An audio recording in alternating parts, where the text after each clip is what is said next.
প্রিয় ছাত্রছাত্রীরা, আজকে আমি যে বিষয়টা নিয়ে তোমাদের সামনে এসেছি সেটা খুবই গুরুত্বপূর্ণ একটা বিষয়, যেটা কিনা আজকে ত্রিপুরা ইউনিভার্সিটির রেজিস্ট্রার ব্রাঞ্চ থেকে একটা বিজ্ঞপ্তি জারির মাধ্যমে জানানো হয়েছে বা সেই বিজ্ঞপ্তি জারি করা হয়েছে। যে বিজ্ঞপ্তিতে তোমাদের যে রেজাল্ট, যে সেমিস্টারগুলোর যে রেজাল্ট, সেই রেজাল্ট সম্পর্কিত একটা বিষয় তুলে ধরা হয়েছে। পাশাপাশি যে বিষয়টা উল্লেখ করা হয়েছে সেটা হচ্ছে ভর্তি সংক্রান্ত একটা বিষয়, বা আমরা বলতে পারি যে অ্যাডমিশন সংক্রান্ত একটা বিষয়। এনইপি 2020 অনুযায়ী সেটার নিয়মকানুন কী বা রুলস রেগুলেশনটা কী বা গাইডলাইন্সগুলো কী কী হতে পারে, সেখানে এক নোটিফিকেশনের মাধ্যমে এক্সিস্টিং যে গাইডলাইন আছে, পাশাপাশি অ্যামেন্ডমেন্ট করা হয়েছে, করে যে গাইডলাইন বেরিয়েছে, সেই দুটো বিষয় পাশাপাশি রেখে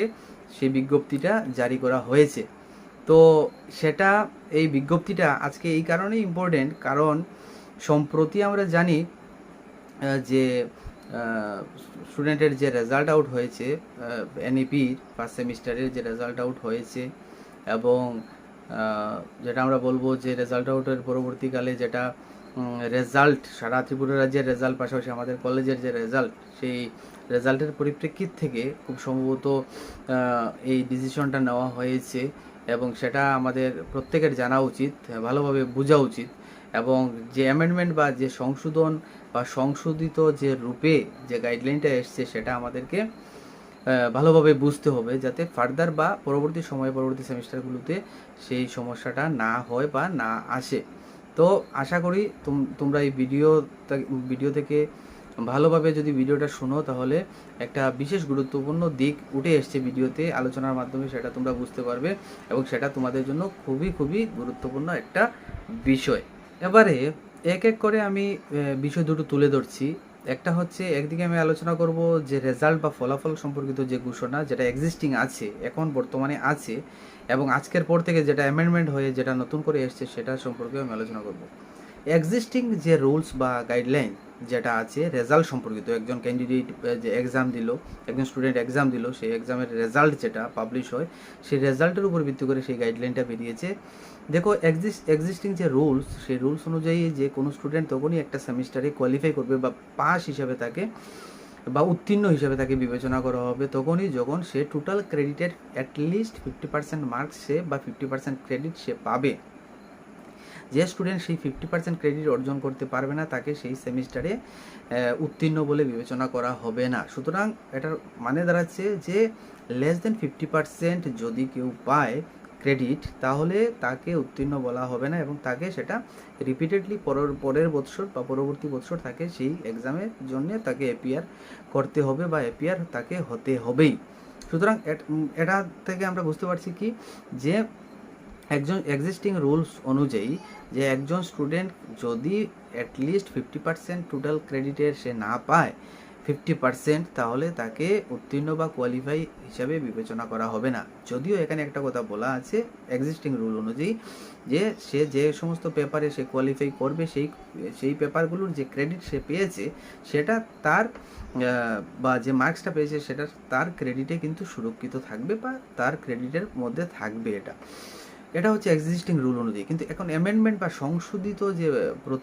প্রবিধান যেটা বা প্রাবধান যেটা বা প্রভিশন যেটা এসছে বা নতুন গাইডলাইন এসছে, সেখানে বলা হয়েছে একজন স্টুডেন্ট বা একজন ছাত্র বা ছাত্রী, তাকে কি করতে হবে, তাকে সে যখন এক্সাম দেবে এবং তার রেজাল্ট যখন পাবলিশ হবে, যদি এমন হয় যে সে এক বা একের অধিক কোনো পেপার বা কোর্সে, সাবজেক্ট বা কোর্স বা পেপারে সে কোয়ালিফাই করতে পারলো না, পাশাপাশি কোয়ালিফাই না করার কারণে তাকে কিন্তু যে আবার পরবর্তী বছর 1 বছর ওয়েট করতে হবে, সেটা কিন্তু নয়। এখানে পরিষ্কারভাবে বলা হয়েছে যে সে আপ টু 5th সেমিস্টার অবধি, অর্থাৎ পঞ্চম সেমিস্টার অবধি কী করতে পারবো, তাকে প্রমোটেড করা হবে, এবং প্রমোটেড করা হবে সেখানে তার যে নিয়ম, যেটা এক্সামিনেশন যে ফর্ম, সেই ফর্ম ফিল আপ করা, এবং যথাযথ নির্ধারিত যে ফি আছে যেটা এক্সাম ফি সেটা দেওয়ার সাপেক্ষে তাকে পঞ্চম সেমিস্টার অবধি বা ফিফথ সেমিস্টার অবধি তাকে প্রমোটেড করা হবে বা প্রমোট করা হবে। কিন্তু এখানে বোঝার বিষয় হচ্ছে বা জানার বিষয় হচ্ছে যে যদি কোনো স্টুডেন্ট বা কোনো শিক্ষার্থী দেখা যায় চিকিৎসার কারণে সে এমনিতে এলিজিবল, সে অ্যাপিয়ার করবে, এক্সাম দেবে, কিন্তু চিকিৎসাজনিত কারণে বা তার অসুস্থতার কারণে সে এক্সাম দিতে পারলো না বা এক্সামে অ্যাপিয়ার করতে পারলো না, তাকেও সেই অনুযায়ী প্রমোট করে দেওয়া হবে নেক্সট সেমিস্টারে। কিন্তু এখানে যে বিষয়টা তুলে ধরা হয়েছে সেটা হচ্ছে যে একজন স্টুডেন্ট যখন তাকে যদি সিক্স সেমিস্টারে অ্যাপিয়ার করতে হয়, অর্থাৎ সিক্স সেমিস্টারের এক্সাম দিতে হয়, তাহলে তার টোটাল যে from first semester to fifth semester যে টোটাল যে মার্কস বা ক্রেডিট আমরা যাই বলি না কেন, সেখানে মিনিমাম 50% ক্রেডিট তাকে পেতেই হবে, আদারওয়াইজ সে সিক্স সেমিস্টারে এক্সাম দিতে পারবে না। বা বিষয়টাকে আরেকটু যদি সহজ করে বলি তাহলে যে টোটাল যে first semester to fifth semester যে সমস্ত পেপারগুলো আছে, যতগুলো পেপার আছে, সেইগুলোর মধ্যে কমপক্ষে তাকে 6টা মেজর পেপারে কোয়ালিফাইং মার্কস বা তাকে পাস করতে হবেই, আদারওয়াইজ সে কিন্তু তাকে কি করা হবে না, সে সিক্স সেমিস্টারের এক্সাম কিন্তু দিতে পারবে না। তো এই হচ্ছে ফলাফল সংক্রান্ত বিষয়। তো আমি দ্বিতীয় যে বিষয়টা সেটা হচ্ছে যে অ্যাডমিশন রিলেটেড, সেটা মোস্ট ইম্পর্টেন্ট, সেই বিষয়টা নিয়েও আমি তোমাদের সামনে করছি, অ্যামেন্ডমেন্টের মাধ্যমে যেটা করা হয়েছে সেটাও আমি তুলে ধরছি। দেখো, অ্যাডমিশনের ক্ষেত্রে যে বিষয়টা বলা আছে এক্সিস্টিং রুল, আমি প্রথমে বলছি এক্সিস্টিং রুল অনুযায়ী যে কোনো স্টুডেন্ট বা কোনো স্টুডেন্ট সে যেটা হায়ার সেকেন্ডারি পাস করেছে একটা রিকগনাইজড বোর্ড থেকে, পাশাপাশি বা ইকুইভ্যালেন্ট যে ডিগ্রিটা সে গ্রহণ করেছে রিকগনাইজড কোনো বোর্ড থেকে, সে এলিজিবল হবে কলেজগুলোতে আন্ডার গ্রাজুয়েট যে প্রোগ্রামগুলো আছে সেগুলোতে অ্যাডমিশন নেওয়ার ক্ষেত্রে। এবং বলা আছে যে দেখা গেছে যে ওই particular student after qualifying 12 standard, এখানে বলা হয়েছে যে সিইউইটি কমন ইউনিভার্সিটি এন্ট্রান্স টেস্টের মাধ্যমে বা পাশাপাশি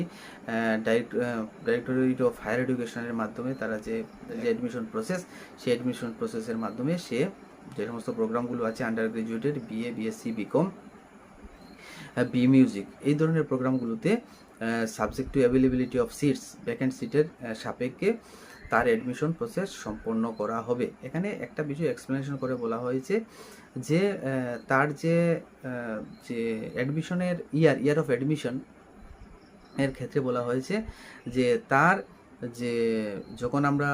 একজন স্টুডেন্ট অ্যাডমিশন নেবে, তার যে সে 12 স্ট্যান্ডার্ড যে কোয়ালিফাই করেছে বা 12 পাস করেছে, সেই পাস করা থেকে শুরু করে অ্যাডমিশনের ইয়ার অফ অ্যাডমিশন, সেখানে যে গ্যাপটা সেটা যাতে মোর দেন 5 ইয়ার্স না হয়। আবার এটাও বলা হয়েছে যে year of admission should not be taken into account while calculating the 5 years of lapse. যেমন কথাটার অর্থ দাঁড়াচ্ছে যে যখন 5 ইয়ার্সের ল্যাপস হয়ে যায় এবং সেটা আমরা কাউন্ট করব, তখন একজন স্টুডেন্ট যে বছরে সে অ্যাডমিশন নিচ্ছে সেই বছরটাকে কাউন্টে আনবো না, এটা ছাড়া সেটাকে না ধরে আমরা আগের যে ইয়ার সেই ইয়ার অবধি আমরা কাউন্ট করব এবং সেটা যাতে মোর দেন 5 ইয়ার্স না হয়। এটা হচ্ছে এক্সিস্টিং রুল অনুযায়ী, অর্থাৎ 5 বছরের বেশি যাতে তার ল্যাবস বা গ্যাপিং যেটা সেটা না হয়, এবং সেই ক্যালকুলেশন করার ক্ষেত্রে 5 বছর ক্যালকুলেশন করার ক্ষেত্রে ইয়ার অফ অ্যাডমিশন যেটা যে ইয়ারে সে অ্যাডমিশন নেবে সেটা কাউন্টেবল হবে না। এবার অ্যামেন্ডমেন্ট করে যে গাইডলাইন এনেছে বা রুলস যেটা নিয়ে এসছে আজকের বিজ্ঞপ্তি অনুযায়ী, যেখানে আমরা জানি ত্রিপুরা ইউনিভার্সিটির যে 2006 এর যে অ্যাক্ট বা যে বিধিমালা যেটা আছে সেটার সাপেক্ষে, পাশাপাশি এনইপি 2020 যে সেটার সাপেক্ষে যেটা নিয়ে এসছে আজকে বিজ্ঞপ্তি জারি করেছে, সেখানে এই অ্যাডমিশন সংক্রান্ত ও একটা যে সংশোধিত যে প্রভিধান যেটা বা প্রভিশন যেটা সেটা নিয়ে এসছে বা গাইডলাইন নিয়ে এসছে, সেখানে বলা হয়েছে যে কোনো স্টুডেন্ট সে 12 পাস করেছে কোনো রিকগনাইজড বোর্ড থেকে বা ইকুইভ্যালেন্ট কোনো বোর্ড থেকে, সে যে কোনো যে আন্ডার গ্রাজুয়েট যে সমস্ত প্রোগ্রাম সেগুলোতে বিএসসি, বিকম এগুলোতে, পাশাপাশি এখানে অ্যাড করেছে বিভিএ, বি মিউজিক এই ধরনের প্রোগ্রাম বা অন্যান্য যে সমস্ত প্রোগ্রামগুলো আছে গভর্ন বাই দিস রুলস, এই রুলস অনুযায়ী যে সমস্ত প্রোগ্রামগুলো আছে সেই সমস্ত প্রোগ্রামগুলোতে সে অ্যাডমিশন নিতে পারবে। এবং বা নেওয়ার প্রক্রিয়াটা বলেছে যে সিইউইটি এর মাধ্যমে সে অ্যাডমিশন নেবে, কোয়ালিফাই করলে তারপরে অ্যাডমিশন নিতে পারবে। পাশাপাশি যে ডিএইচই বা ডাইরেক্টরেট অফ হায়ার এডুকেশন যে তার অ্যাডমিশন প্রসেস যেটা আছে সেটার মাধ্যমে সে অ্যাডমিশন নিতে পারবে। কিন্তু এখানে বলা হয়েছে কোনো স্টুডেন্ট তাকে ফার্স্ট সেমিস্টারে সে অ্যাডমিশন নিতে পারবে না যদি যে গ্যাপিং ইয়ার যেটা বা যে যে অ্যাডমিশন নেওয়া কোয়ালিফাইং মানে লাস্ট এক্সাম কোয়ালিফাই করেছে অর্থাৎ 12 কোয়ালিফাই করেছে, 12-এ যে ইয়ারে পাস করেছে সেখান থেকে অ্যাডমিশন নেওয়ার বিএ বা বিকম বা আন্ডার গ্রাজুয়েট প্রোগ্রামে অ্যাডমিশন নেওয়ার যে গ্যাপটা সেটা যদি if it is more than 5 years gap, then he or she cannot be allowed to take admission into first semester। এটা পরিষ্কারভাবে বলে দেওয়া হয়েছে। আবার আরেকটা কথা বলা হয়েছে যে 5 ইয়ার্সের যে ল্যাপসের যে ব্যাপারটা বলা হয়েছে, 5 years while calculating 5 years the year of admission cannot be countable, অর্থাৎ যে ইয়ারে সে অ্যাডমিশন নিচ্ছে সেই ইয়ারটাকে কাউন্ট করা হবে না, যাবে না, এটা ছাড়া 5 years কাউন্ট করতে হবে। অর্থাৎ এটা প্রায় সিমিলার আগের মতো, কিন্তু বলা হয়েছে যে ইফ মোর দেন 5 years ল্যাপসের যে ব্যাপারটা সেটা যদি মোর দেন 5 years হয় তাহলে সেখানে তাকে কোনো অবস্থাতেই সে অ্যাডমিশন নিতে পারবে না। সুতরাং এই হচ্ছে সামগ্রিকভাবে যে আজকের যে বিজ্ঞপ্তি সেই বিজ্ঞপ্তি অনুযায়ী এই বিষয়টা তুলে ধরা হয়েছে। এবং আমি আশা রাখছি তোমাদের এটা বিষয়টা ক্লিয়ার হয়েছে। তোমরা যদি কোনো জায়গায় কোনো সমস্যা বা কোনো কনফিউশন থাকে তাহলে তোমরা আমাকে কমেন্ট করে কোয়েশন করবে, আমি আনসার দেওয়ার চেষ্টা করব। সবাইকে ধন্যবাদ।